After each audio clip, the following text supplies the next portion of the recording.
a dar inicio. Posiblemente se terminen de conectar un par más, o tal vez estemos todos. Así que vamos a dar inicio. ¿Está bien? Buen día, ingeniero. ¿Cómo le va? Prendan las cámaras, así nos vemos. A ver si estamos despiertos.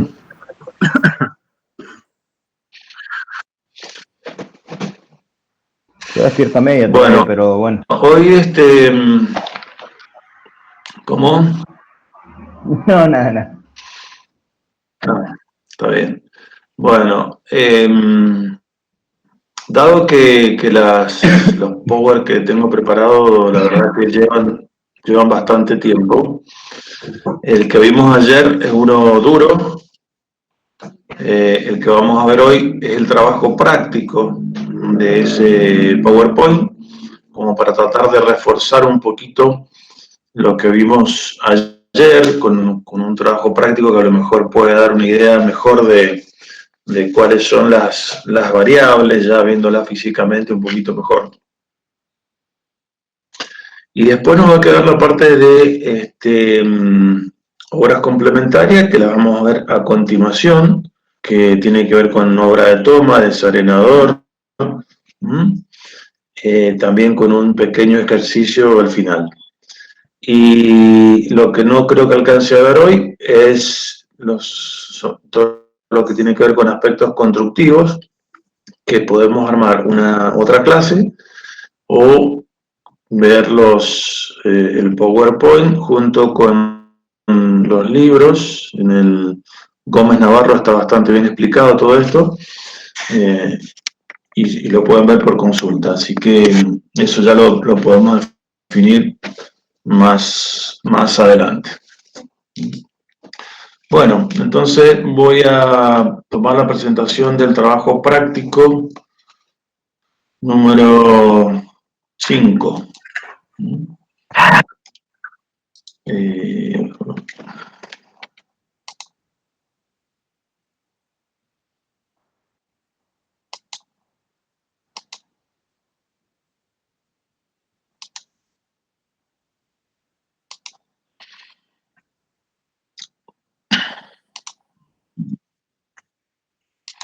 ¿Se alcanza a ver ahí? Sí, perfecto. Bueno, muy bien.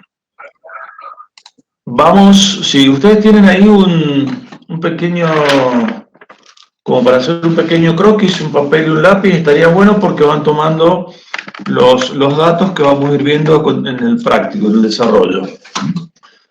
Entonces dice, azud fijo de hormigón. ¿Cuáles son los datos? Se desea derivar agua del río Chubut mediante un azud y una obra de toma para abastecimientos múltiples. Se ha encontrado una posición conveniente para el azud de acuerdo a su ubicación respecto al aprovechamiento y a las condiciones geológicas, geotécnicas y topográficas. Nos detenemos acá y básicamente ¿qué tenemos? Un tramo de un río en donde decimos cuál es la ubicación apropiada para emplazar el azud, porque hemos hecho topografía, hemos hecho geotecnia, y encontramos una zona que se puede desarrollar. Imaginemos que vamos a tener un aprovechamiento de riego a través de cultivos, y podemos tener también planta potabilizadora para un pequeño para un abastecimiento poblacional. El hecho de decir un río en un lugar determinado nos lleva a que tengamos que analizar la hidrología de ese lugar. El sur de nuestro país tiene una hidrología muy diferente a la que tenemos acá en Mendoza o en Cuyo, en la región central. En general los ríos del sur tienen un mayor caudal en invierno, aunque también tienen menor demanda. Ya vamos a ver la hidrología.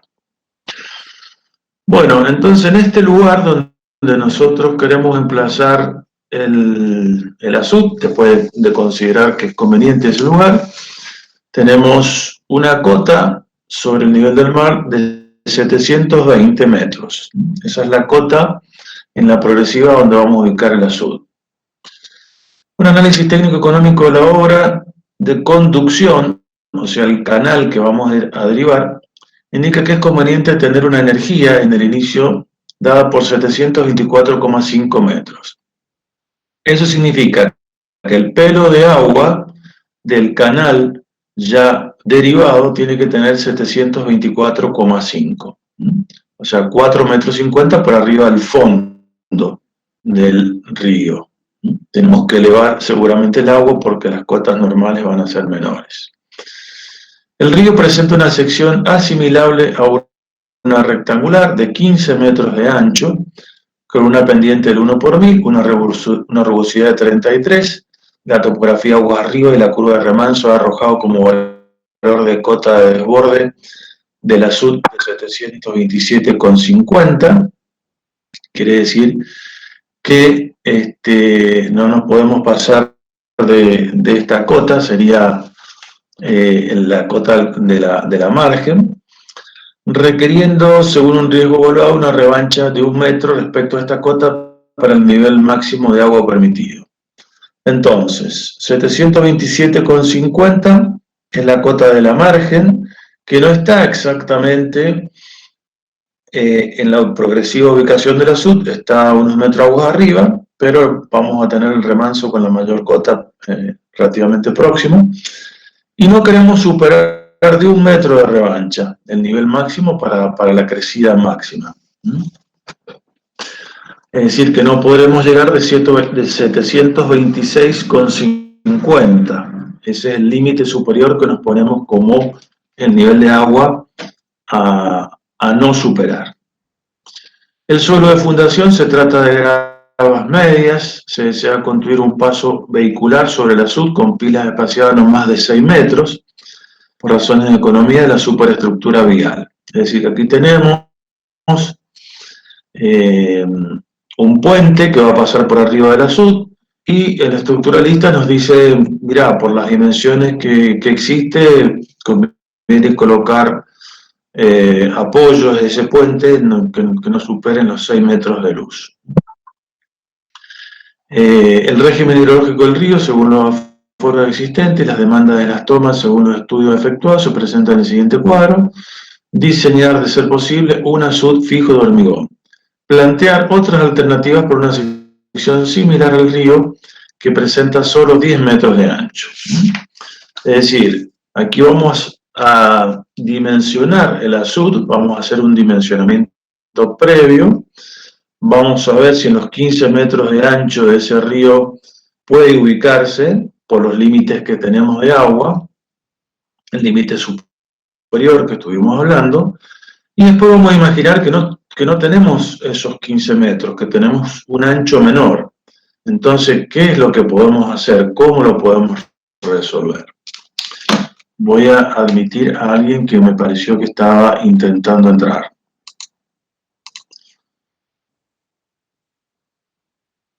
Samu Pino. Bien.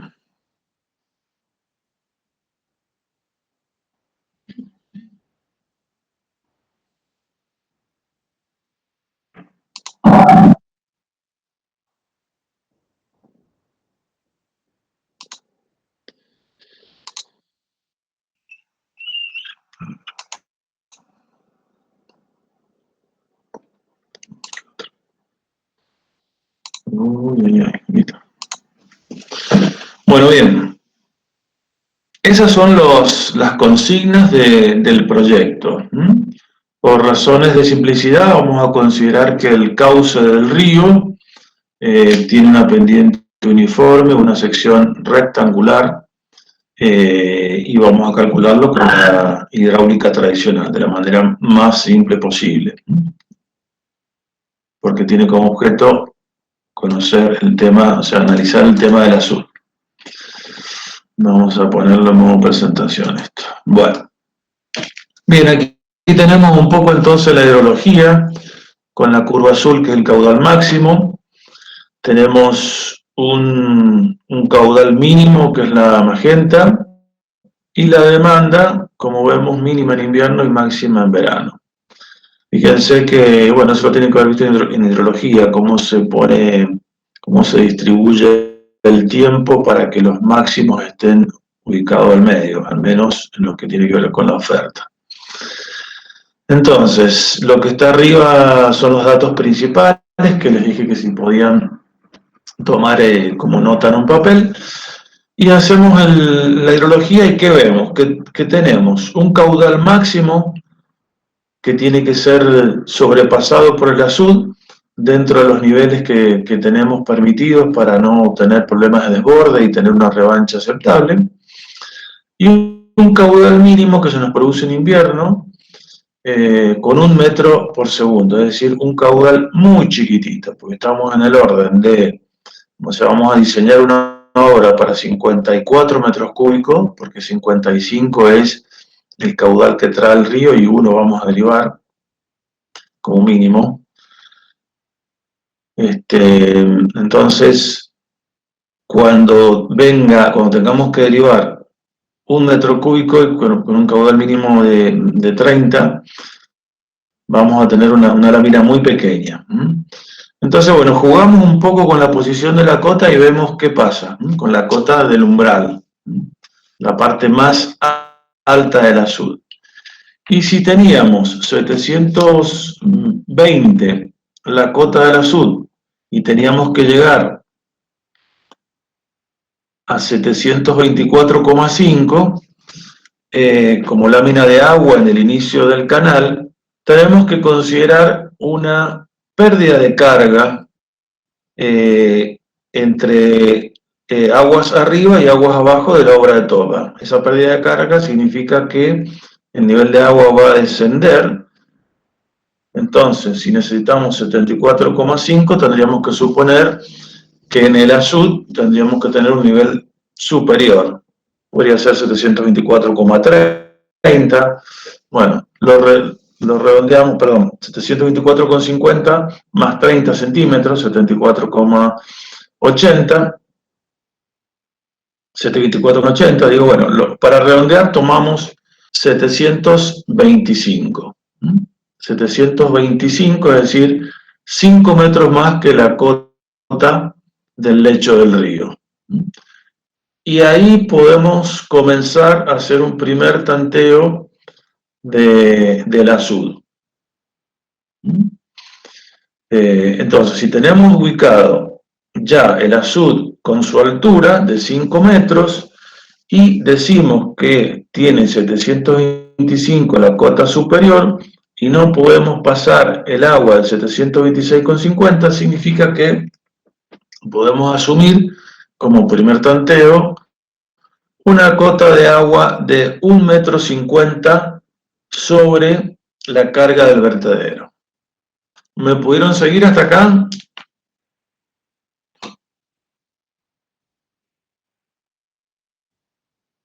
Sí, ingeniero. Perfecto. Bueno,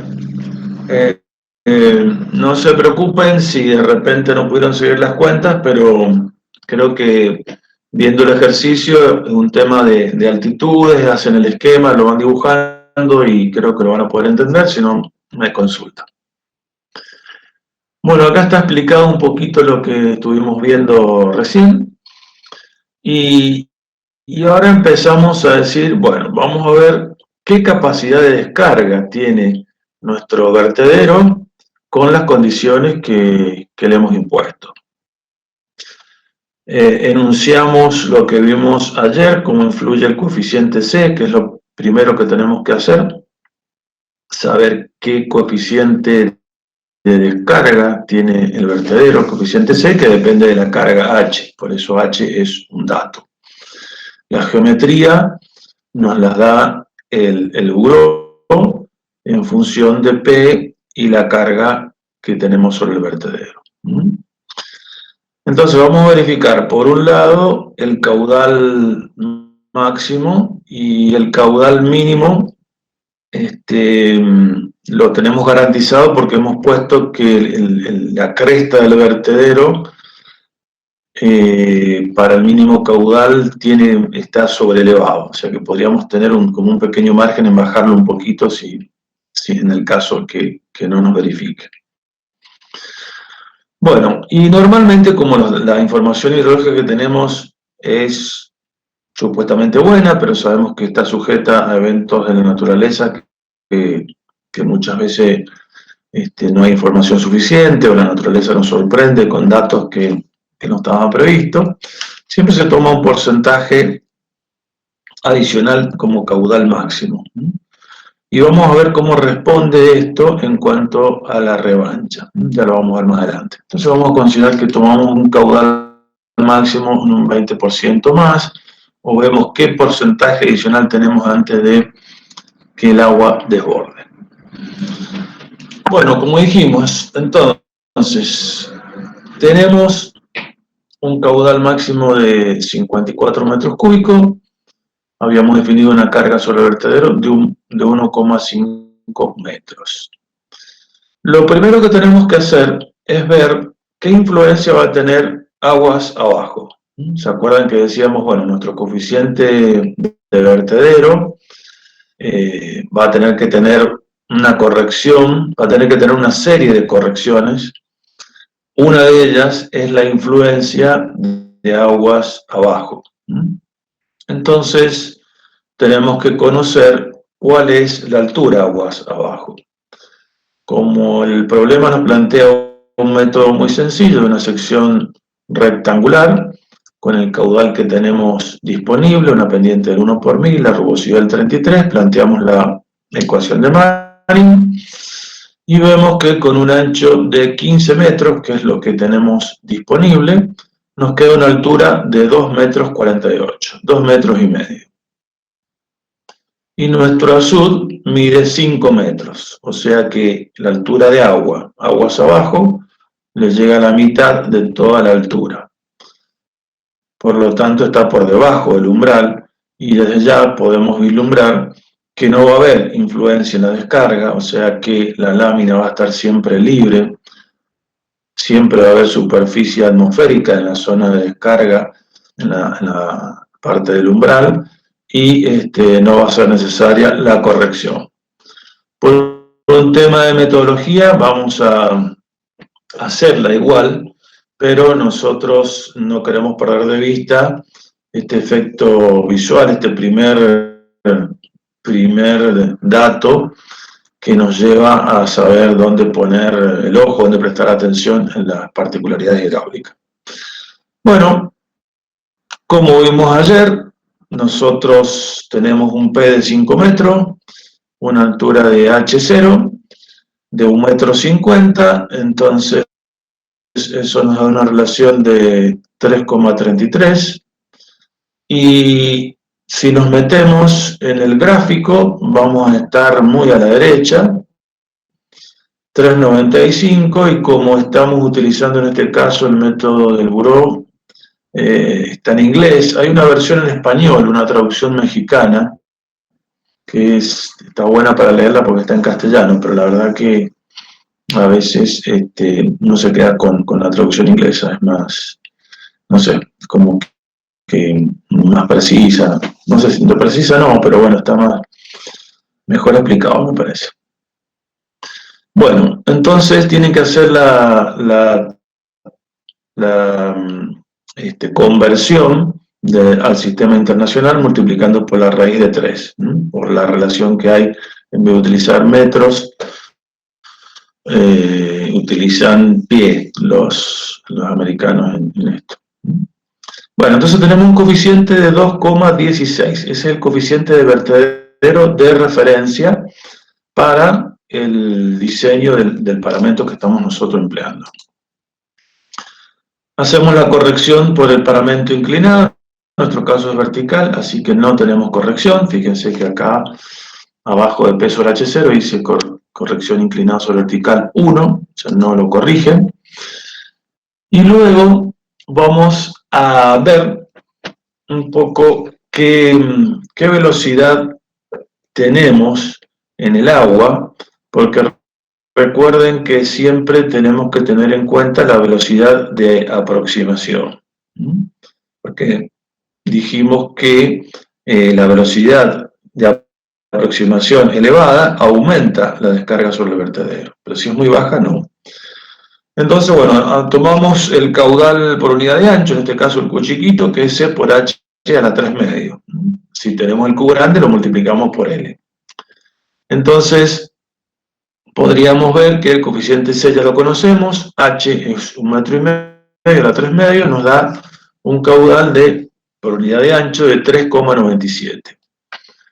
Si consideramos ahora, dentro del mismo ancho, la sección, vamos a tener un ancho de 1 metro y una profundidad de P, que es toda la altura del muro, más 1,5, porque la velocidad de aproximación se mide inmediatamente aguas arriba del paramento. Entonces tenemos una sección muy grande. Entonces, ese caudal dividido en una sección tan grande nos da una velocidad de 0,6 metros por segundo, que en términos de energía, velocidad al cuadrado sobre 2G, nos queda una altura de velocidad de 2 centímetros. Si nosotros estamos trabajando una carga de vertedero de 1,5 metros, 2 centímetros es despreciable. Si tuviéramos velocidades mucho más grandes, bueno, esa energía la podríamos considerar, pero en principio la despreciamos. El punto D el punto D tiene que ver con lo que dijimos recién, las relaciones geométricas que se sacan del gráfico para ver la relación de cómo impacta la corrección del coeficiente C por la influencia aguas abajo, que dijimos que como el agua aguas abajo estaba justamente muy por debajo del coronamiento, no nos influye, entonces no tiene influencia. Bien, el otro aspecto que nos queda es decir, bueno, nosotros tenemos un ancho de 15 metros, pero la realidad es que nos dice que nosotros vamos a tener pilas, y estas pilas generan una interferencia, no solamente por la interferencia física en sí del espacio que ocupa la estructura de la pila, sino que también la pila desvía el agua y por lo tanto el espacio libre para el escurrimiento del agua en las condiciones que estamos suponiendo es menor. ¿Cuánto es menor? Es lo que vamos a calcular. Bueno, si nosotros decimos que de la fórmula conocida que el caudal es la longitud del vertedero por el coeficiente C por H a la 3 medio, C ya lo teníamos determinado en 2,16, H a la 3 medio es 1,5 a la 3 medio. Si despejamos L, nos dice que necesitamos una longitud mínima libre de 13,6 metros.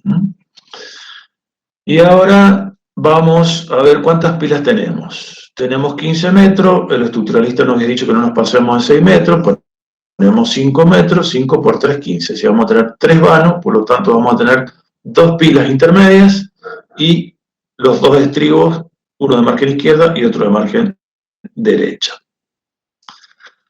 Vamos a la fórmula que nos dice que la longitud que vamos a tener que necesitar son esos 13,6 metros más el espacio que ocupan las pilas con su influencia hidráulica, que era 2 por n, por un coeficiente de pila, por un coeficiente de estribo, y el HE, que es la altura, que en la medida que tenga más altura va a haber más velocidad y más contracción va a generar en la vena, por lo tanto va a reducir más el espacio. Como les decía, el coeficiente de contracción de pila y el coeficiente de contracción de estribos se puede encontrar tabulado, depende de la forma hidrodinámica que tenga esta pila. Puede ser una pila en forma circular, en forma triangular, en forma de ojiva se le llama, que a veces como en vez de tener una forma circular, una forma parabólica. En los libros y en algunos apuntes van a encontrar como tajamar, que es la superficie que se expone a una corriente hidráulica, ¿no? De acuerdo a esa forma, el tajamar tiene la forma de que define el coeficiente, que en nuestro caso adoptamos una forma circular y tenemos coeficiente de pila 0,01 y coeficiente de estribo 0,2. ¿Qué nos dice? Que necesitamos 14,25 metros. Y teníamos 15. Entonces decimos, bueno, nuestro azud va a poder ubicarse en el espacio que tenemos disponible. Tenemos una holgura, que es con la cual vamos a tener que darle físicamente espacio a las columnas. Bueno, si tuviésemos un lecho, a un comentario respecto a lo anterior, si tuviéramos un lecho mucho mayor, y decimos, bueno, aprovechamos y le damos una longitud, toda la longitud posible a nuestro azud. Entonces nos quedamos tranquilos que la creciente va a pasar. Bueno, sí, eso es verdad. Va a pasar y va a pasar en condiciones de mayor seguridad. Vamos a tener más revancha. Pero ¿cuál puede ser el problema? El problema es que la cota puede llegar a disminuir. Es decir, el tirante de agua puede ser tan pequeño que para los caudales mínimos que podemos tener un problema. De todas maneras, podemos jugar con la ubicación de ese umbral, la posición del umbral para los caudales mínimos. Pero siempre que tocamos una variable respecto a los valores supuestos, tenemos que tener en cuenta que siempre tenemos una condición de máxima y una condición de mínima.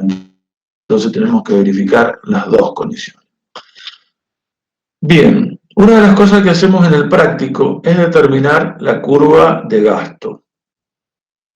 ¿Qué objetivo tiene realizar la curva de gasto? Bueno, por un lado, los que ya le había mencionado, que es ver qué seguridad tenemos para caudales mayores al caudal máximo que nos pasó el hidrólogo, o si hemos sido nosotros el hidrólogo, estar seguros de que estamos bien, y ver qué margen tenemos respecto al caudal de diseño. La otra cosa es también que como estas estructuras son lugares de umbrales fijos con geometría definida, permite conocer cuál es la crecida que pasó frente a un evento extraordinario, y muchas veces se toma como referencia para medir de una manera muy aproximada, con un error importante, cuál es la crecida, y es la que se toma como referencia y que pasa a nutrir parte de la base de datos de la base hidrológica. Bueno, fíjense que la tabla está compuesta de la primera columna, dice HE sobre H0. H0 era la de referencia, que tomamos 1,50 m, y con esa altura de referencia diseñamos el perfil de toda la estructura, tanto del vertedero para definir su coeficiente, como del paramento aguas abajo, el escarpe, para no tener problema de cavitación. Pero vamos a tener otras alturas HE, que la definimos como relación entre HE respecto a H0. Entonces, por ejemplo, el coeficiente 0,10 significa que vamos a tener un 10% de la altura H0. Si teníamos 1,50 m, vamos a tener 0,15. Y entramos en el gráfico que vimos ayer, en donde podíamos corregir el coeficiente de vertedero en función de la altura, que en este caso nos da un 0,82. Es decir, que bajó casi un 20% la capacidad de erogación porque el agua tiene menor nivel. Y fíjense que cuando tenemos 1, significa que la relación entre HE y H0 es 1,5, por lo tanto no tenemos corrección de vertedero.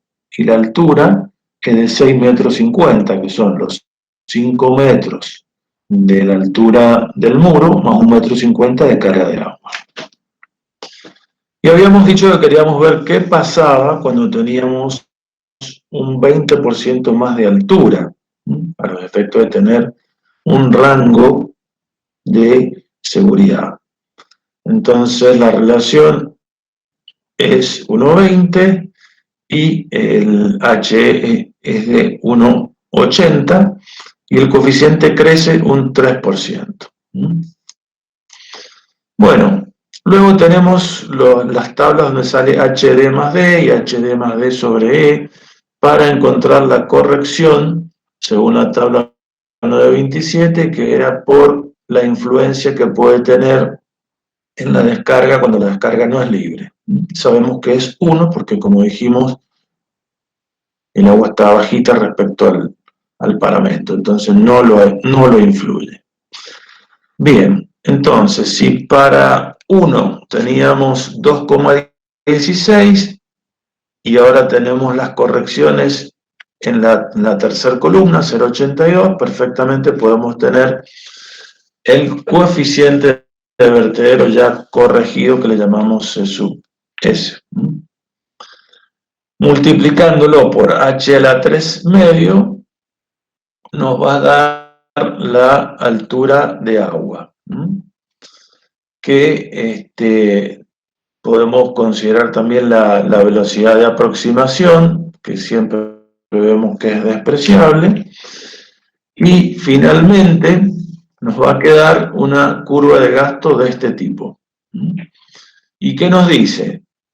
Bueno, que para los 725, nosotros estábamos en 725, 726,50, es casi la penúltima fila, teníamos los 54 metros cúbicos. Por debajo de eso vamos a tener para 15 centímetros de lámina de agua, 1,40 metros de caudal, y así sucesivamente. Vamos viendo cómo crece.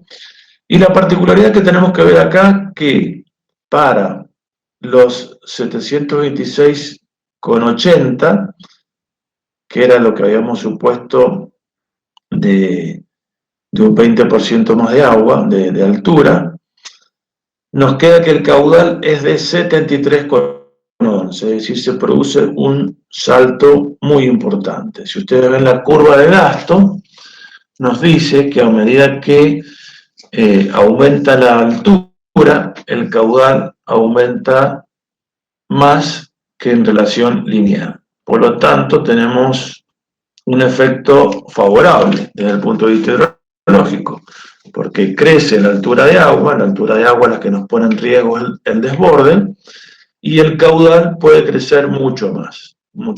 Entonces estamos en un pequeño incremento de altura, el caudal se dispara más que linealmente. ¿Se entendió el concepto hasta acá? ¿Vamos bien? ¿Alguna duda? Sí, vamos bien. Bueno. Por ahora no, ingeniero. Continuamos. Seguro salen dudas cuando realicemos el trabajo, pero por ahora todo perfecto. Bueno, me alegra. Sí, y cuando estén viendo el trabajo, no duden en consultar, y nos vamos sacando las dudas. Bueno, acá no hay mayor ciencia, simplemente utilizamos el perfil Krieger, podrían utilizar el perfil del buró, el que quieran, pero es una tabla en donde para 1 metro de agua tenemos relación XY, ahora tenemos 1,50 metros, por lo tanto vamos a tener la curva azul. Siempre, en la medida que tengan mayor altura de agua, más hacia aguas abajo se va a desplazar la vena líquida porque tiene más energía y más velocidad. Bueno, acá viene todo el desarrollo del cálculo del cuenco amortiguador de energía, que ya lo han hecho, así que simplemente fíjense que se aplican las fórmulas que ustedes ya conocen, y simplemente les digo que vamos a suponer que la energía para controlar la erosión de aguas abajo lo vamos a hacer con un cuenco, en este caso, haciéndoles recordar que hay otras opciones, cuencos con dientes, trampolines, saltos de esquí, es decir, una serie de soluciones que son más eficientes. El radio de Gola, que era la transición entre el paramento aguas abajo y el cuenco horizontal, que se determina en función de la altura de la presa, en este caso del azul, y nos da un radio de 2 metros. Bueno, ahora empezamos a ver cómo verificamos la parte inferior.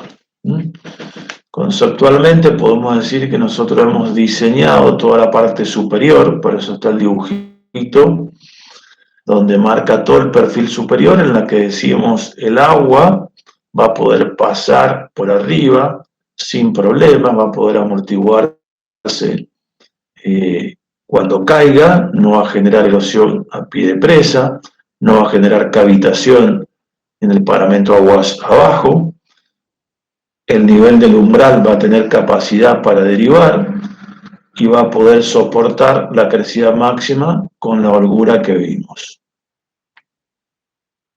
Bien, nos queda ahora trabajar por abajo del azul, para ver que no tengamos problemas de tubificación o problemas de supresión, que sería el caso que se nos levante. El material lo tenemos conocido, habíamos dicho que era gravas medias, creo, ¿no? Por ahí lo teníamos, no me acuerdo, si gravas medias, coeficiente de 3,5, de acuerdo a la... Utilizar el método de Lane, que es el más conservador, que como recuerdan era dividir la longitud horizontal que produce el alargamiento de las líneas de corriente en un tercio. Las verticales las dejamos en su longitud tal como geométricamente van a ser en la realidad, pero las horizontales las vamos a disminuir. En la tablita de abajo van a ver que van a tener el caudal con las distintas alturas que vimos. Acá podemos utilizar la curva de gasto, que también se aplica. Entonces, bueno, vemos que para distintos caudales vamos a tener una determinada altura de carga sobre el vertedero y también vamos a tener una determinada altura de aguas abajo, porque si tenemos menor caudal aguas abajo vamos a tener menor tirante. ¿Se acuerdan que para 54 metros cúbicos, que es la penúltima línea, teníamos una altura de 2,50 metros? Para caudales menores vamos a tener alturas menores. Quiere decir que lo que hacemos ahora es determinar la mayor diferencia de altura entre aguas arriba y aguas abajo, porque esa diferencia de altura era la que nos producía que se establezca por debajo del azud la línea de corriente, la red de flujo con mayor velocidad.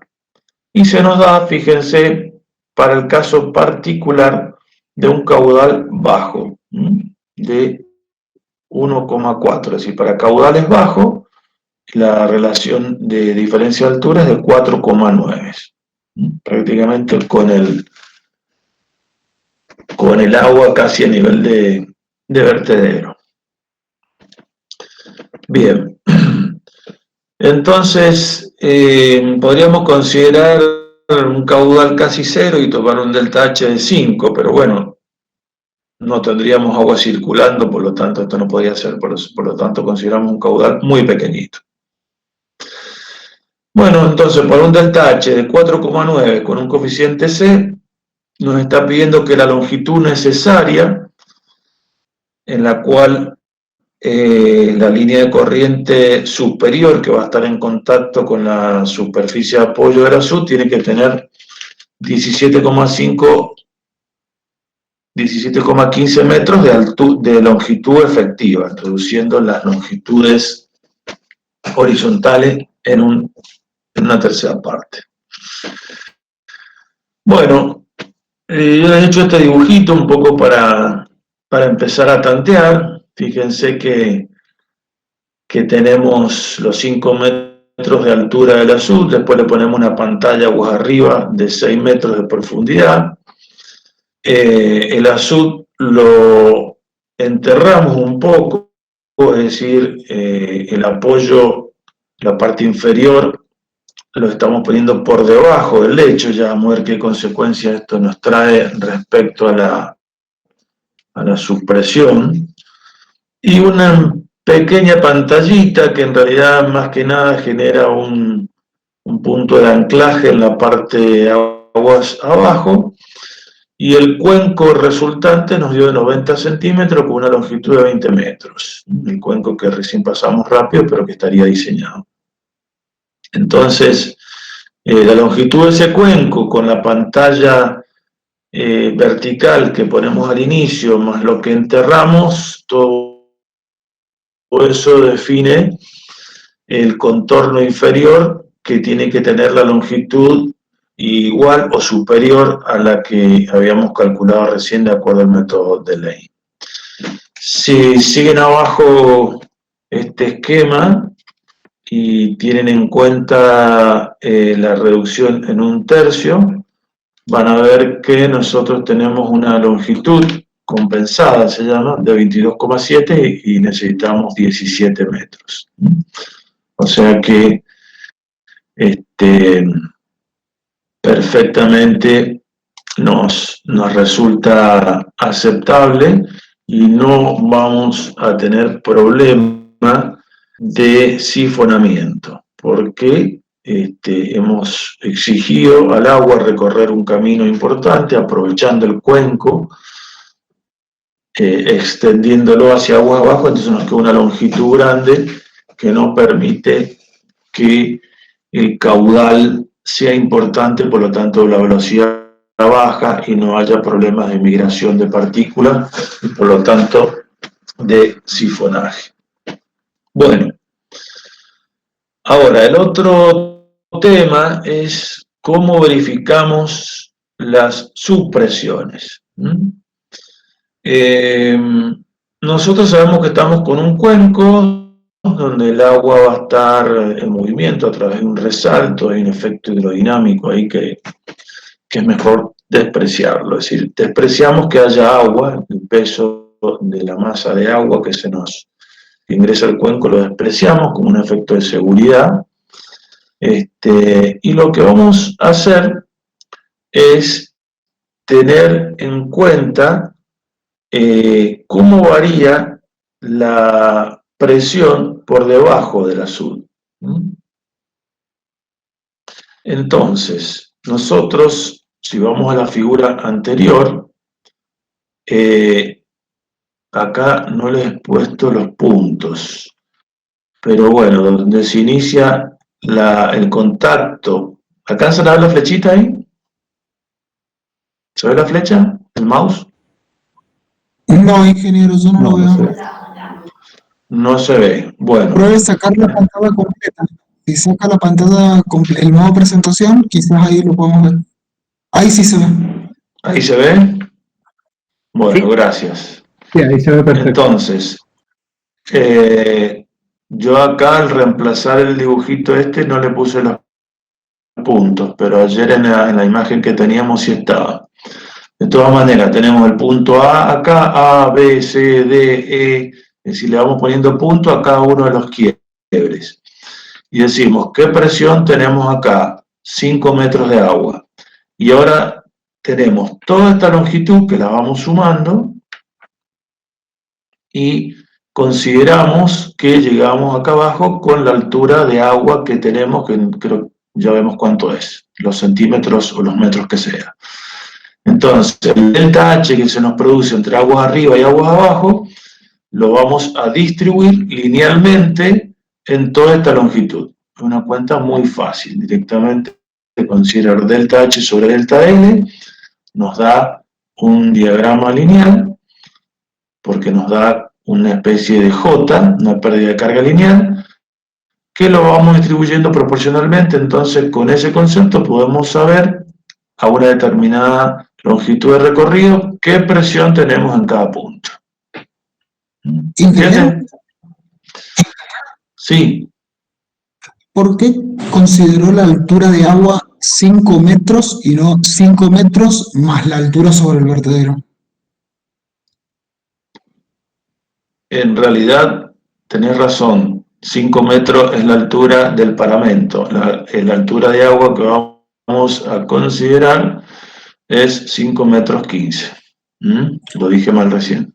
Ah, perfecto. Me quise referir a la altura, quise referirme al punto A y a la altura que tenía ahí, que bueno, no tenía dibujado el agua, pero sí, arrancamos con 5 metros 15 en el punto A, y como les dije, linealmente, de hecho en el gráfico se ve muy bien, cómo vamos llegando hasta H2, que eran 0,25. Entonces, entre el punto E y el punto F, son los puntos que estaríamos marcando acá. Podemos considerarlo en la superficie inferior del azul.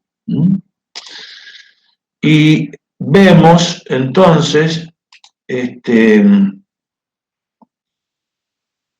que como consecuencia de esta presión, considerando que además tenemos que sumar ahora la presión debido a todo lo que bajó la superficie del azul, porque nosotros arrancamos con la carga de agua acá al inicio, de los 5 metros 15, pero en realidad bajamos ahora y después subimos, y esta superficie de apoyo del azul está por debajo del lecho del río. Por lo tanto, lo mismo que cuando nosotros nos metemos en una pileta, en la medida que nos sumergimos, cada vez tenemos más presión. Entonces, no solamente tenemos que considerar acá la presión de los 5 metros 15 de agua, sino además todo lo que nos profundizamos. Entonces, la superficie de abajo, como nosotros arrancamos en 5 metros 15, tenemos que considerar que 5 metros 15 más esta profundidad y después la pérdida de carga linealmente. ¿Lo pudieron seguir? ¿Entendieron? Sí, ingeniero. Bueno, me alegro. Costó el sí uno solo, pero bueno, yo creo que no es difícil, es cuestión de imaginarse cómo va aumentando la presión en la medida que estamos. Entonces, bueno, tenemos una presión de 3,24 metros en el punto E y de 0,79, y ahora esa presión distribuida en la superficie que está actuando por debajo del azul, lo tenemos que compensar con el peso de la masa del hormigón. Nosotros teníamos un hormigón de 1,50 m, 1,50 m de altura.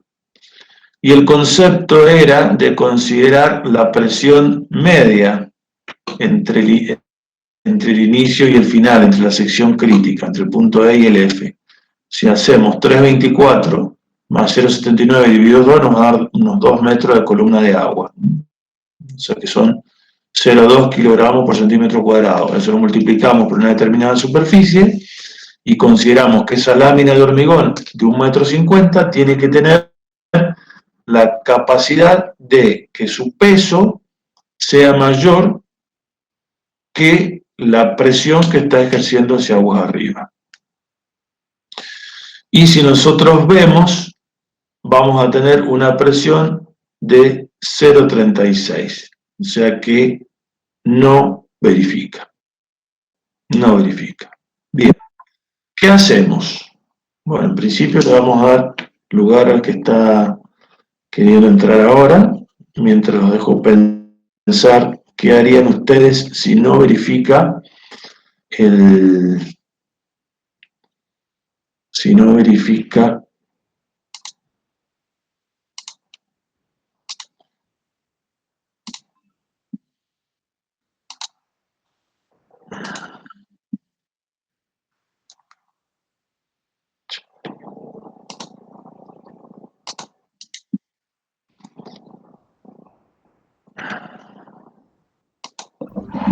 Walter, ¿me escuchás? sí, sí. Ahí Andrés Llaver se comunicó conmigo que había tenido unos problemas de conexión, por eso se está uniendo recién ahora a la Ahí clase. se me aceptaron. Ahí justo me aceptaron. Bueno, perfecto. Muchísimas gracias. Perfecto, bueno. Bueno, bien. Entonces, ¿se les ha ocurrido algo de la pregunta que les hice respecto a qué pasa si no verifica la superación? Podría ser, Aumentar podría una la solución aplicar una capa de grava por debajo del azul, donde tenemos las subpresiones,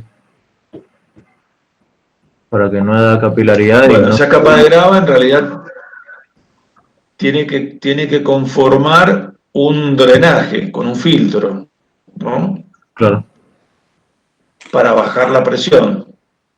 Entonces ya el diagrama, en vez de ser lineal, de manera triangular, se genera un quiebre, como si estarían pinchando el diagrama, se deprime mucho, baja la presión en el lugar del drenaje. Esa es una solución. ¿Qué otra cosa podrían hacer? aumentar el espesor de hormigón para que tenga más peso y no se levante. Perfecto.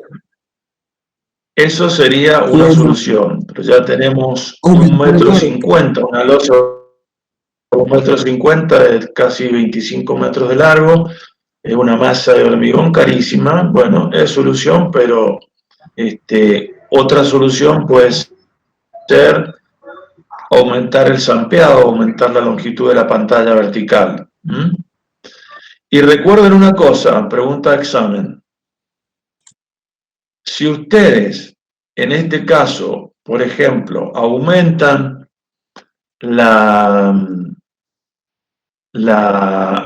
digamos, colocan un drenaje y bajan la supresión, perfecto, controlan la supresión. Ahora, justamente la pendiente de abatimiento de esa supresión crece notablemente, porque justamente, como les dije, en vez de ser un triángulo que se une entre H1 y H2, ahora va a tener un quiebre en el lugar justamente donde está el drenaje. Y ese cambio de pendiente significa que aumenta el gradiente. Si aumenta el gradiente, aumenta la velocidad, entonces pueden incurrir en un problema de sifonaje. Porque recuerden que para controlar el sifonaje teníamos que controlar la velocidad, no la presión. Y si aumentamos la pendiente, aumenta la velocidad. De la misma manera que en un canal a gravedad, aumentando la pendiente, aumenta la velocidad, en un sistema a presión, aumentando la pendiente de la piezométrica, aumentando el gradiente, aumenta la velocidad. Bueno, bien. La otra cosa que les queda es considerar qué pasa si no tenemos los 15 metros. Eso lo van a estudiar y me van a proponer por mail alguna de las soluciones a nivel grupal. ¿Estamos de acuerdo?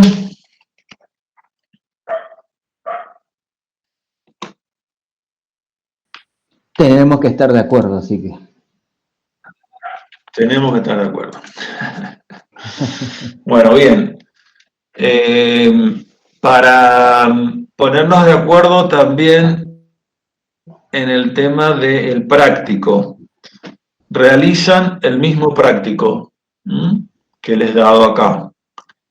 Lo que van a hacer es modificar, o sea, proponer alguna solución para que verifique la supresión y también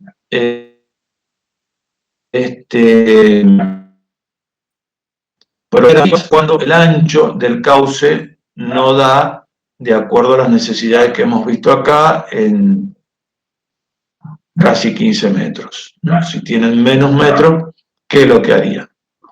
Hay varias posibilidades de solucionarlo, así que bueno, un poquito de imaginación, consulta y con eso ya estarían en condiciones de hacer el práctico y prepararse para poder rendirlo lo antes posible, así ya vamos avanzando. Bien, les voy a... Vamos a continuar dentro de esta abrajín del tiempo para poder presentar el último tema que les dije, que era obras complementarias. Pasamos a obras complementarias entonces. Bien, vamos a presentar.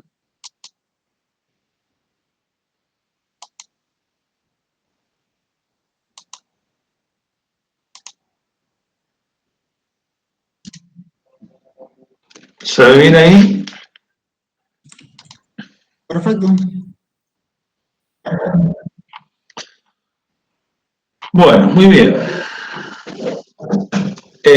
¿A qué nos referimos con obras complementarias a la SUD? En principio son todas las obras que están anexas y que son parte de este sistema. El ASUD está propiamente dentro del cauce del río, mientras que las otras están a un costado o fuera del cauce del río. Tenemos la obra de toma con sus componentes, un desripiador y un desarenador. Si ustedes ven en el esquema que ven abajo, nosotros vamos a tener, o mejor, el que ven acá a la derecha arriba, tenemos el río, llegamos a la SUD y tenemos un desripiador y un desarenador. Básicamente todo el tema de tratamiento de sedimentos se busca que sea gradual en cuanto a tamaños. Es decir, los tamaños más grandes, las partículas más pesadas, tratamos de retenerla en la zona del río, propiamente frente al SUD. Las siguientes, más pequeñas, lo que ya es grava y que le llamamos ripio, construimos una obra de desripiador y necesitamos energía hidráulica suficiente para correr con la fuerza hidráulica esos tamaños de los cantos y grava y retornarlas al mismo río.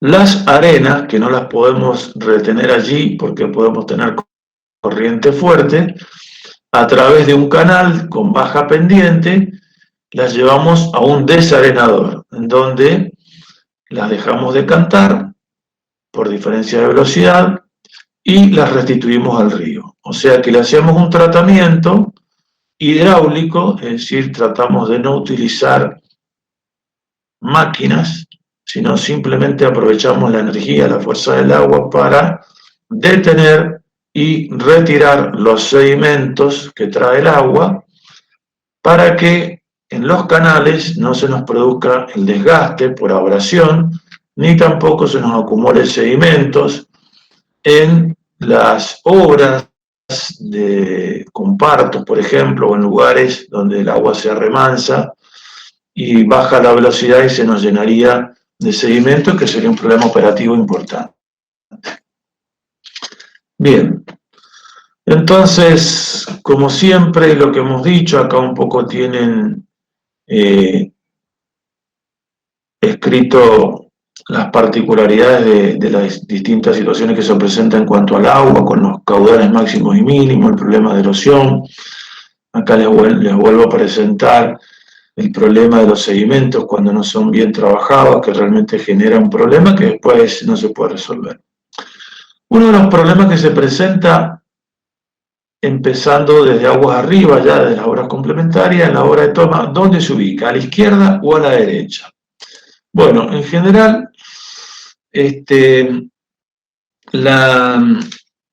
la toma se ubica en la zona donde tenemos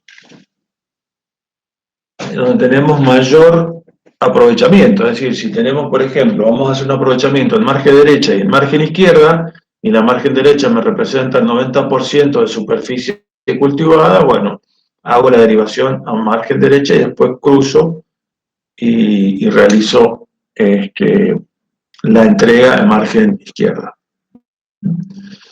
No es conveniente tener la derivación a ambas márgenes. Ustedes van a ver que nuestros diques en la mayoría de los casos están dispuestos para distribuir una sola margen, porque en la medida que ustedes tienen estabilizado un nivel de agua y empiezan a operar las compuertas para derivar más o menos, empiezan a afectar a la otra margen y se genera todo un problema de operación que es motivo de problema. Con respecto a la proximidad de la SUT, bueno, no podemos estar tan próximos porque estaría muy alterado por el perfil hidráulico, y cuando nosotros abrimos estas compuertas para limpiar, las limpiamos rápidamente, pero inmediatamente quedaría, digamos, con una limpieza parcial.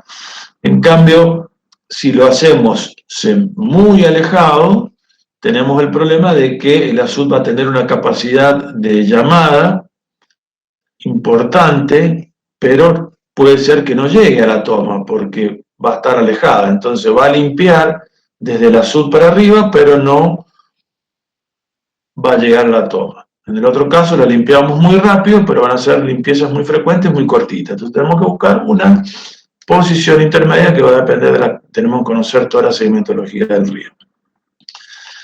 Cuando es en curva, conviene que esté ubicada donde la curva presenta convexidad visto desde el lado de afuera, ¿no? Como está indicado en el dibujo. Porque hay mayor velocidad, el agua está orientada hacia esa margen y tenemos mayor facilidad para captar agua.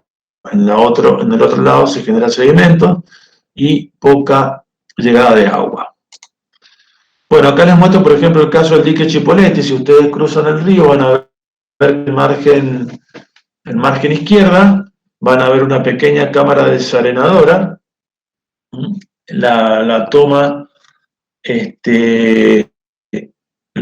está, la máxima cantidad de agua es en Potrerillo, en Chipoleti, es sobre margen izquierda, y hay otras sobre margen derecha. Entonces, ese caudal pequeño se atraviesa a través de un túnel todo el río con una cámara desarenadora propia.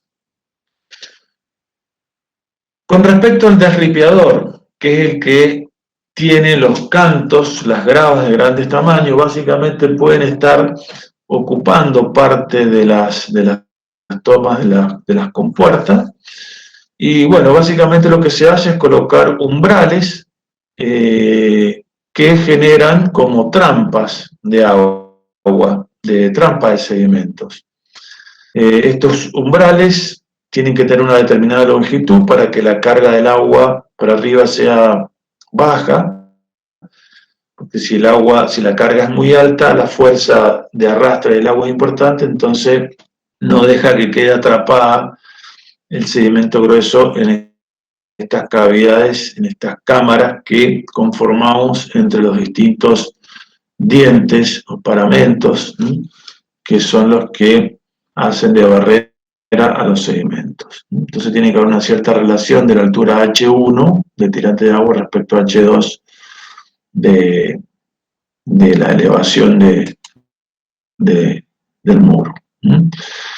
Este es el caso de Blas Brisoli, es una SUD que tiene un muro orientado prácticamente en la dirección del río, y bueno, el agua vuelca por arriba, por lo tanto los sedimentos gruesos quedan frente al lecho del río. Vamos a sacar el modo presentación. O sea, los sedimentos gruesos quedan acá, de tal manera que cuando se abren las compuertas pasan por las compuertas y se mantiene el lecho del río, y ya las más chiquitas han tenido la capacidad de saltar esta barrera, que fíjense que cómo está todo comido ahí por los golpes de las piedras grandes, y las dejamos dentro de una serie de canales para retornarlas rápidamente al río, para no meterlas al sistema, que tenemos que dejar que entren solamente las arenas, porque si no después tener que limpiar las arenas necesitamos una fuerza hidráulica muy grande. Entonces un poco el esquema también puede ser el que vimos recién, un desripiador que estaba prácticamente estaba ocupando el ancho del lecho del río, o puede ser también que lo hagan lateral para dejar todo el ancho del río libre para el azud, es decir, un ancho mayor para que una crecida tenga mayor ancho y mayor capacidad de evacuación. Esto depende de las dimensiones geométricas que tengamos, el nivel de crecida que tengamos, cómo vamos a poder considerar una u otra solución constructiva. Y bueno, acá hay un esquemita en este corte de cómo se han ido quedando el material grueso, los cantos y gravas grandes. Este es el azud Valle de Uco. Fíjense que hay dos planos, si lo ven en planimetría, el conjunto de compuertas que están todas seguidas y más adelante cumplen la función de erogación de la crecida máxima. Después hay un gran umbral, que ya lo vamos a ver en la foto siguiente, y a partir de lo que se ve a la izquierda está conformando las compuertas de desareno. Fíjense acá, esa ondulación del agua que tiene es porque hay un gran umbral, una gran pantalla, bien larga, de tal manera que el tirante de agua es bajito, entonces obliga a que solamente pasen los sedimentos finos, porque los sedimentos gruesos se quedaron en el río. Y también con tirantes más grandes pueden llegar a pasar grava, que en el desripiador las quitamos. Luego que hicimos todo este tratamiento en el cauce, que es donde tenemos las corrientes de agua más grande, con capacidad de limpia más grande, a través de un canal de conducción nos dirigimos al desarenador. En algunos casos tenemos obras de seguridad, como un vertedero lateral. Entonces, si en algún momento ingresa una crecida y nosotros tenemos la compuerta abierta y las compuertas cerradas del dique, la compuerta abierta de la toma dejaría entrar mucha agua y nos permitiría ingresar un golpe de agua al desarenador con los desbordes en zonas donde no tienen que producirse. Entonces este canal lateral genera automáticamente una descarga y retorna ese excedente al río. Si van a la visita también lo van a ver. Bueno, ahora llegamos al desarenador. ¿Cómo funciona un desarenador? Como ustedes ya lo tienen que haber visto en otras materias previas. Básicamente se busca bajar la velocidad. Al bajar la velocidad, toda la fuerza por turbulencias que genera la sustentabilidad de la partícula por el movimiento, de la misma manera que cuando corre el viento, ustedes ven que un papel o algo queda suspendido en el aire, más allá que su peso no lo puede dejar caer. Bueno, las partículas y la turbulencia generan un efecto hidrodinámico que la mantiene en suspensión. Al bajar la velocidad, esa turbulencia y ese fenómeno de ascensión empieza a desaparecer. Entonces la partícula queda sometida a la acción de la gravedad por su propio peso y decanta, sedimenta. Siempre tenemos que considerar que un desarenador es para sacar arena, un desripiador es para sacar ripio, es decir, gravas y cantos, y un sedimentador ya es un elemento, una obra hidráulica distinta, que es la que se utiliza en instalaciones sanitarias para sacar elementos mucho más finos que la arena. Algunas arcillas o algunos limos finos que tienen otro tratamiento, que es muy difícil sacarlo por gravedad. Bueno, hay tablas lo que nos permite conocer de qué va a depender la velocidad de sedimentación.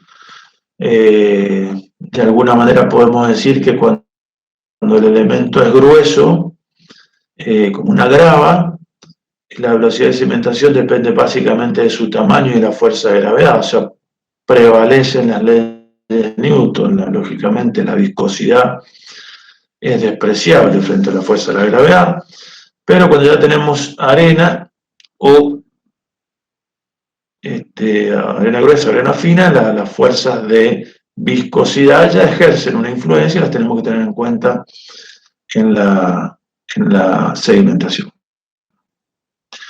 Básicamente lo que nosotros pretendemos retener normalmente en nuestros sistemas de riego, fundamentalmente, para riego de gravedad, no para riego por goteo, que hay que hacer todo un tratamiento especial, es arena fina, para lo cual con una velocidad de flujo, no velocidad de caída de la partícula, sino la velocidad del flujo, para a partir del cual la arena empieza a caer, es una velocidad muy baja, del orden de 0,16 metros por segundo.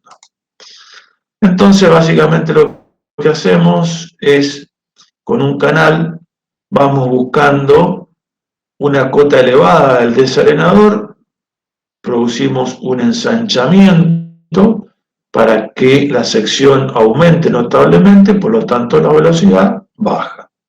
Y justamente esta menor pendiente y esta menor velocidad es lo que nos permite que en una determinada progresiva el desarenador nos quede elevado respecto a la cota del río, que nos va a permitir realizar la limpieza cuando abramos las compuertas de fondo para eliminar todo lo que podemos denominar un barro, es decir, el sedimento con un poquito de agua, con una pendiente elevada para que rápidamente, perdiendo poca agua en operaciones rápidas, podamos tener el agua tratada. Hay desarenadores de flujo continuo y flujo intermitente. El flujo continuo es aquel que deja las compuertas de fondo un poco abiertas, de tal manera que se produce una limpieza permanente, es decir, en la medida que va desarenando, que va sedimentando, el barro se va limpiando progresivamente. Cuando tenemos caudales importantes, eso lo podemos hacer. Y el flujo intermitente es cuando dejamos las compuertas de fondo cerradas, generamos que fluya el agua, cuando desarenó y vemos que la cámara desarenadora tiene una cantidad de sedimento, ahí abrimos la compuerta totalmente, limpiamos y volvemos a cerrar. Esa es la diferencia entre un flujo continuo y un flujo intermitente. Bueno, tenemos que tener en cuenta cómo influye la velocidad de acuerdo a la granulometría. Las velocidades bajan mucho cuando tenemos sedimento fino. El sedimento fino va cayendo muy pequeño, muy lentamente.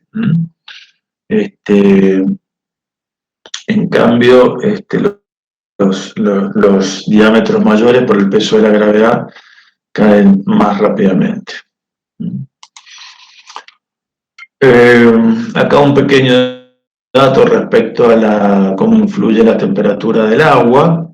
Lógicamente en verano vamos a tener una velocidad un poquito mayor, unas 3 veces más grande, que es producto de la temperatura del agua se pone menos viscosa, y justamente en verano cuando tenemos más sedimento, entonces un efecto favorable.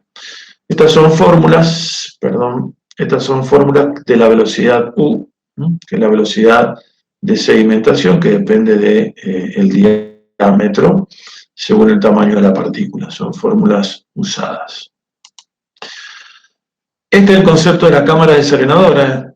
Les traigo la cámara desarenadora del Valle de Uco, que a mí mucho no me convence, porque ya les voy a contar por qué.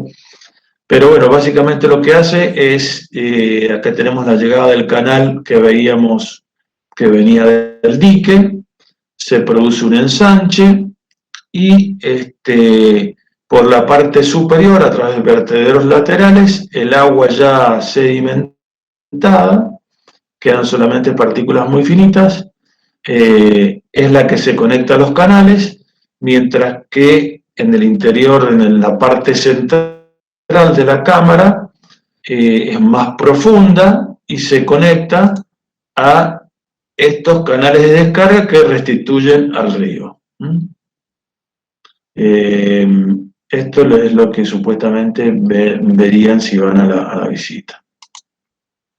Acá tenemos una imagen, fíjense, en la parte de arriba se muestra la zona del vertedero, donde el agua limpia en la parte superior vierte y se conecta al canal para dar inicio al sistema hidráulico, y por la parte inferior todas las arenas que han ido sedimentando con una compuerta de fondo se abre y se restituye al río con pendiente del orden del 4 al 7% para que la operación sea rápida y tenga mucha capacidad de arrastre. En un corte longitudinal, fíjense esta es la cámara desarenadora de Chipoleti. Fíjense que hay una cámara con una longitud muy importante y después al final lo que se ve allá son los vertederos tipo pico de pato, que en el corte transversal lo pueden ver, donde captan el agua limpia, y en el fondo tienen las compuertas de purga para conectar al río. Este es otro desarenador. Fíjense acá que tenemos, les voy a sacar el modo presentación. Ven la flechita ahora, ¿no es cierto? Bueno, acá está el azud en el río. Acá está el azud en el río. Luego viene el canal aductor que va buscando una baja pendiente, por lo tanto el desarenador queda por arriba del lecho del río y nos da una diferencia de cota para generar la limpieza.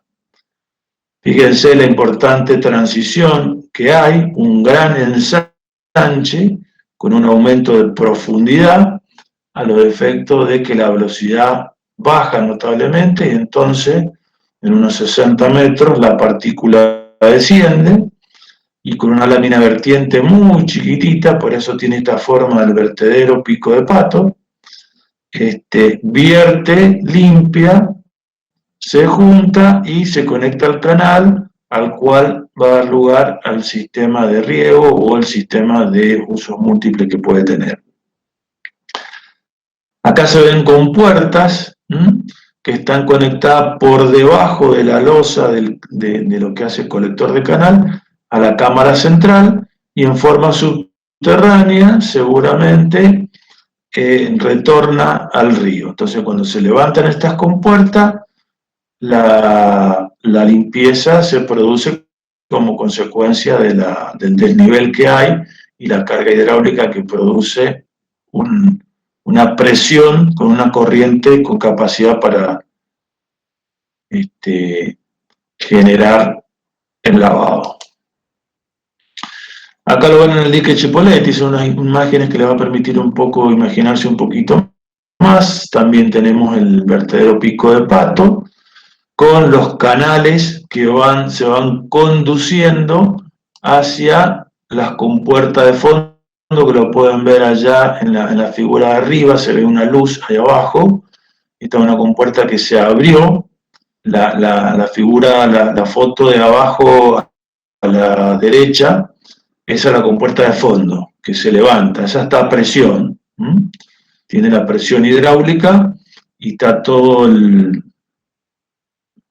barro, se trata de que se limpie con cierta frecuencia, sino una vez que apoya el barro sobre la compuerta es difícil de levantarla. pero bueno, con un mecanismo bien sólido se busca que tenga la capacidad de levantar. Entonces cuando se levanta esta compuerta, ya la cámara se vacía y se produce la limpia de todo el sedimento que se ha acumulado en esta cámara. Bueno, Ingeniero. ¿pudieron imaginarse cómo funciona esto? ¿Más o menos lo entendieron? ¿Alguna pregunta? Ingeniero, una consulta. Sí. Cuando limpiamos el desarenador, ¿todo ese agua que se fue por el efecto de la limpieza, se recupera o es agua perdida? Y es agua perdida. ¿Es agua perdida en qué sentido? Que es agua que retorna al río y es agua muy sucia. Entonces, primero que en términos de volumen no es mucho, pero sí genera que los usuarios no quieren que se limpie, o sea, no quieren que se pierda agua, pero les llega el agua sucia, más trabajo para los tomeros y los inspectores de cauce. Ni les cuento el que tiene riego por goteo, a veces les llega agua sumamente turbia y tienen que hacer su propio desareno y su propio control de sedimentos porque si esa agua se la meten así como está a los filtros se pierde mucho la vida útil, se tapan todo, hay que mantenerlos mucho. Pero sí, está buena la pregunta porque es realmente uno de los conflictos y peleas que aparecen, sobre todo ahora que estamos haciendo riego por goteo, o sea, riego presurizado en forma colectiva, se llama, es decir, la infraestructura pasa a dar el servicio de riego por presurizado. Entonces nosotros queremos que nos llegue, o sea, el agua que llega al sistema presurizado, el reservorio de cabecera, que llegue limpio, si no se nos llena de sedimento el reservorio y después hay que limpiarlo, y bueno, es realmente un problema. Así que esto, y sobre todo cuando hay poca agua, es un tema de pelea. Bueno, muy bien. El cálculo de esto es muy sencillo, tiene 2 o 3 principios de funcionamiento que lo vamos a ver. Básicamente, como les dije, lo que hacemos es bajar la velocidad, entonces damos una sección luego de generar el aumento, o sea, el aumento de sección después de una transición. Vamos a considerar que vamos a hacer el diseño del desarenador para los 5 metros cúbicos por segundo del ejemplo que vimos en el práctico de la SUD. Tenemos 5 por segundo para una velocidad de 0,16, que era la velocidad de flujo para la cual la arena fina sedimenta. Entonces damos algunas dimensiones de B y H. B sería el ancho del desarenador, H 4 metros. Fíjense que acá nos vamos a una profundidad importante, por lo tanto, el canal aductor a la cámara desarenadora tiene que ser de baja pendiente y suficientemente largo para poder estar por arriba del lecho del río. Hemos profundizado 4 metros, tenemos que ganar 4 metros. Bueno, entonces verificamos qué velocidad de flujo nos da, 0,13 menor a 0,16, estamos en condiciones de decir que la partícula va a descender. Otro concepto que tenemos que tener en cuenta es que nosotros tenemos una profundidad de desarenador, que en este caso elegimos 4 metros, y vamos a tener que tener una longitud L, que va a ser la distancia que necesita la partícula en descender. Ahora, vamos a tener una velocidad de flujo, que es la velocidad horizontal, vamos a tener una velocidad U, que es la que se produce como consecuencia de la acción de la gravedad, considerando de que la velocidad de flujo sea cero, es decir, algo parecido a lo que sería la ley de Stokes. Recuerden que Stokes determinó la velocidad de caída de las partículas en un medio, en un fluido, considerando un recipiente a velocidad cero.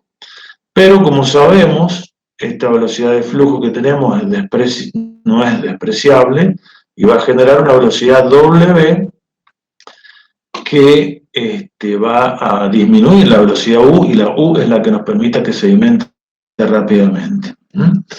Entonces, conociendo la velocidad W, que depende de la velocidad de flujo, a través de esa expresión, que también depende de H, nos va a dar una velocidad W ascendente, una velocidad U que determinamos de acuerdo a las fórmulas que estuvimos viendo. Entonces nos va a dar una resultante de velocidad U en caída vertical y una velocidad V horizontal. Esa componente de vectores de U y V nos da un triángulo. El otro triángulo que tenemos es H y L. Entonces, entre H y L y U y V, por relación de triángulos, podemos conocer L, porque todas las otras variables las hemos adoptado en función de la velocidad que necesitamos o calculado en función de las velocidades experimentales que nos dan la bibliografía. Entonces, podemos conocer cuál es la longitud del desarenador. Este grafiquito indica una particularidad de que en realidad la partícula no desciende tan triangular, tan lineal como nosotros la estamos suponiendo, sino que tiene una trayectoria un poquito más larga, pero también tenemos que decir que estamos ubicando la partícula a la altura H, en la más desfavorable. Esta sería la partícula que más va a tardar en caer, mientras que todas las otras intermedias tienen una trayectoria paralela, por así decirlo, van a caer mucho antes. Bueno, entonces hemos determinado la longitud L del desarenador. La longitud del desarenador, que sería esta longitud, que en realidad a mí me gusta más trabajar el L hasta donde empieza el vertedero. Por eso yo les decía que el vertedero de la cámara desarenadora que vimos al principio, donde era un vertedero que empieza desde la transición, por un tema de economía, un tema de diseño, bueno, hace que la partícula que llega inmediatamente encuentra el vertedero, así como llega, sale, no tuvo tiempo de desarenar. Bueno, pero ahora tenemos que diseñar la longitud del labio del vertedero, esta forma tan particular, en forma de pico de pato, una forma en forma así alargada como tiene, que también le estamos llamando L, pero por favor no confunda. Una cosa es L, la longitud del desarenador, y otra cosa es L, la longitud del vertedero. Lamentablemente, esto me olvidé de corregirlo, porque le podría haber puesto LB, porque el grafiquito tiene L. Creo que en otro año lo había hecho, no sé por qué este año no lo he, se ve que actualicé un archivo viejo. Pero bueno, anótenlo por ahí, grábenselo, asegúrense de que una cosa es la longitud del vertedero y otra cosa es la longitud del desarenador. Para calcular la longitud del vertedero aplican la fórmula muy parecida a la que estuvimos viendo. Fíjense que tienen un coeficiente MB que para vertederos pequeños se puede considerar constante, con valores aproximadamente 0,38, a veces en formas muy especiales puede levantarse a 0,42. L también era la longitud del vertedero, y H era 3 medios. Si ustedes multiplican MB por raíz de 2G, le va a quedar el coeficiente C, que vimos. Pero el coeficiente C que vimos para el azul era variable de acuerdo a la altura. Acá, por un tema de simplificación, se considera que el coeficiente del vertedero, M del vertedero, es constante, no depende de la altura. Entonces pueden aplicar la fórmula, no tienen que hacer tanteos, no tienen que hacer nada, directamente ponen una carga de vertedero del orden de 0,2 metros, tienes una carga baja, si no empieza a haber una llamada hidráulica y las partículas que estaban desarenando, que estaban cayendo, ya iban en caída, empiezan a encontrar una velocidad de llamada que otra vez les pone en una situación de turbulencia y empiezan a tener la capacidad de mantenerse suspendidas y no son atrapadas por el desarenador y pasan al canal de uso. Bueno, entonces con estas variables pueden calcular qué longitud tiene que tener el vertedero con una carga pequeña y verificar que el caudal de los 5 metros cúbicos por segundo, que es el agua derivada, pase por ese vertedero, tiene que ser igual o mayor. Bueno, ¿cómo estamos con esto? ¿Bien? ¿Pudieron entenderlo? ¿Puede repetir lo último que dijo del llamado hidráulico? Bien.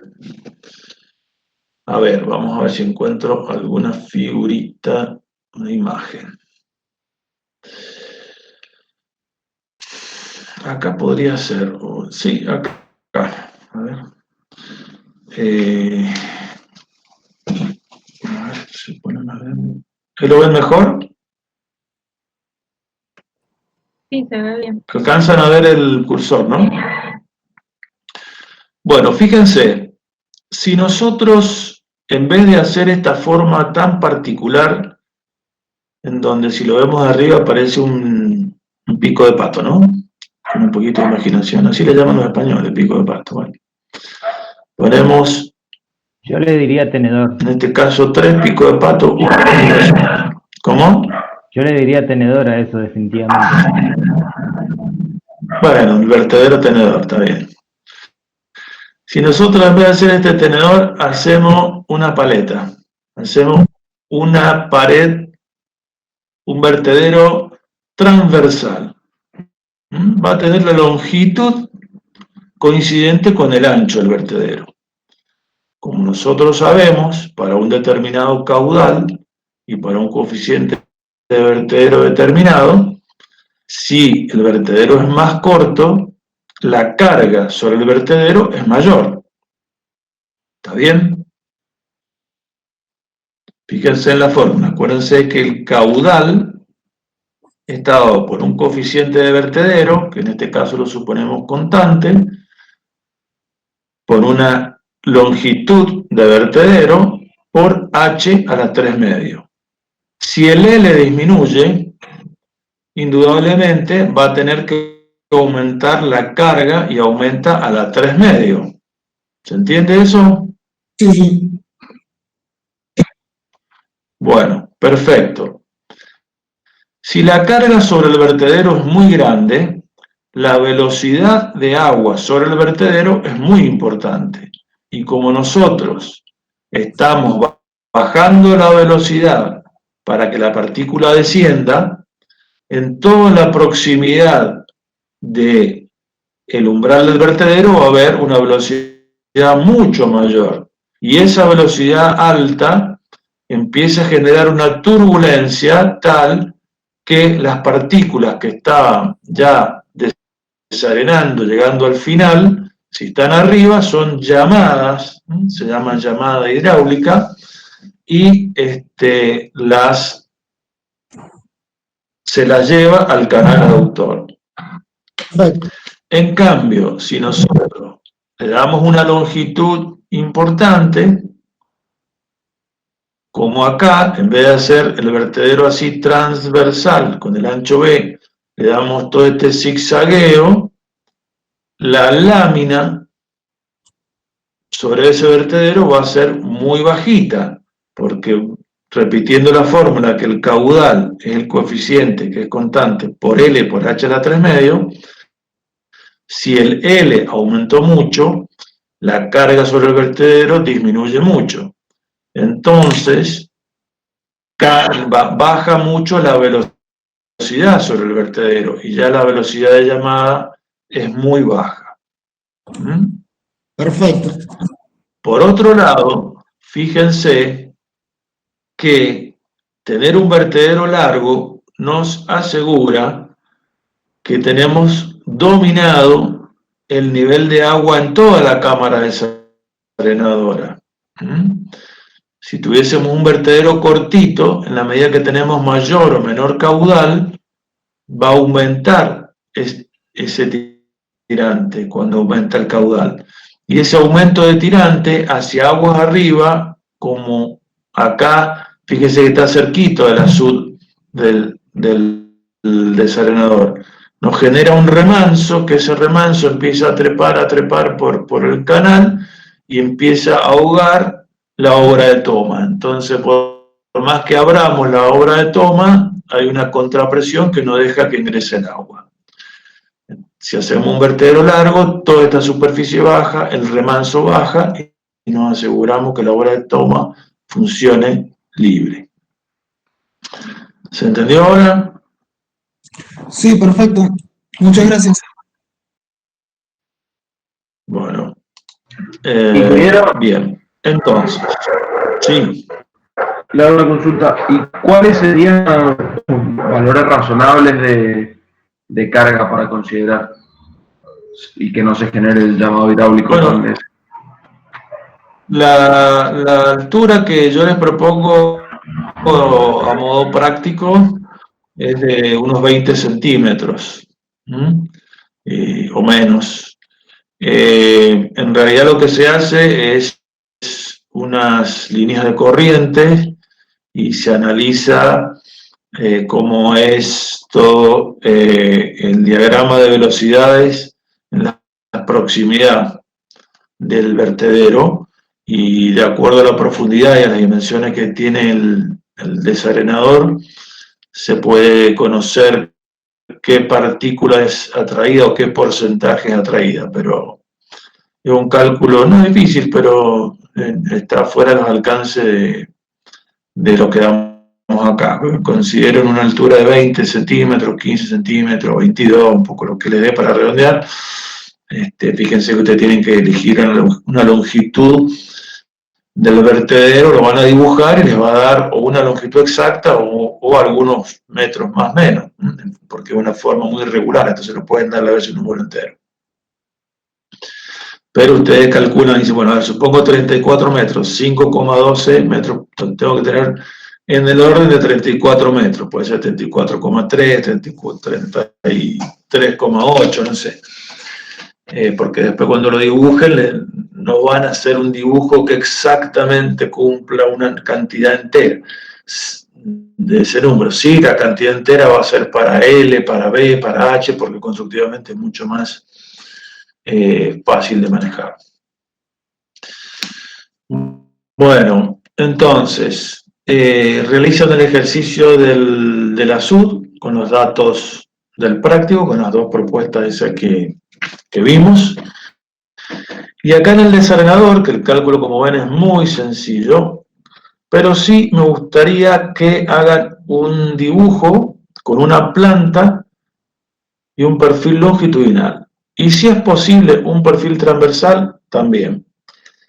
¿Por qué le digo esto? Porque vemos en los exámenes que les cuesta mucho imaginarse cómo funcionan. Cómo es el tema de la limpia, la compuerta inferior, el vertedero. Entonces, haciendo una práctica de dibujo en este momento, se van a poner a madurarlo y pensarlo un poquito más y van a entender todo esto que hemos visto de desarenadores. Bueno, muy bien. Hasta acá hemos llegado hoy.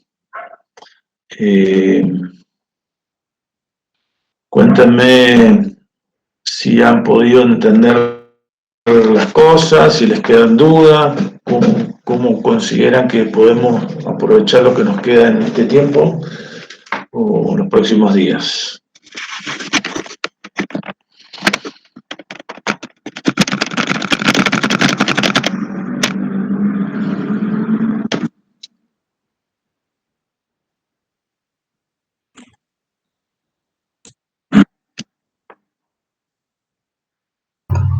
¿Todo bien o todo mal?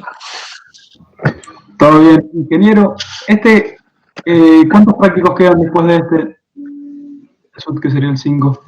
Este es el práctico 5, el 4 lo van a rendir con Fernando, luego queda el 6, que es relativamente corto el 6, y el 7.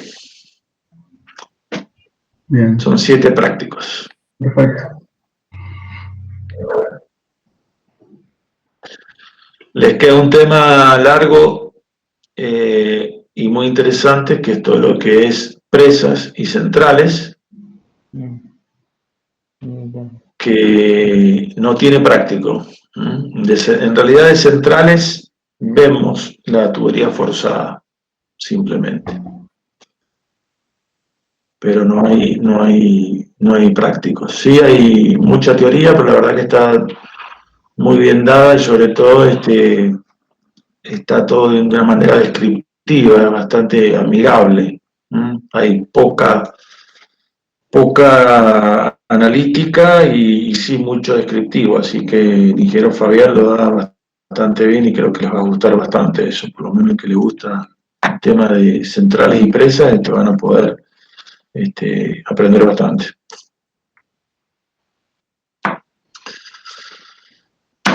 Bueno,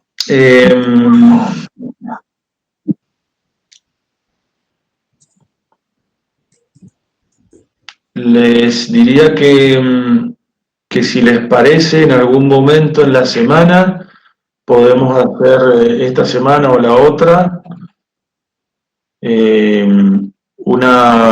una clase cortita, a lo mejor dura 40 minutos, sobre procesos constructivos. Lo voy a dejar un poco a consideración, vean el PowerPoint, si ven que lo entienden y se animan a verlo solo, no hace falta la clase, y si quieren la clase, con todo gusto, me avisan y la doy. Y si este tema de Azudes, que sé que es uno de los más duros, necesitan otra consulta de tipo general, también me avisan y coordinamos una clase. Perfecto. Así que estaríamos. Genial, muchas gracias. Bueno, Gracias. bien. Muchas gracias. Hasta luego. Hasta luego. Ingeniero. Adiós. Saludos, ingeniero. Muchas gracias, ingeniero.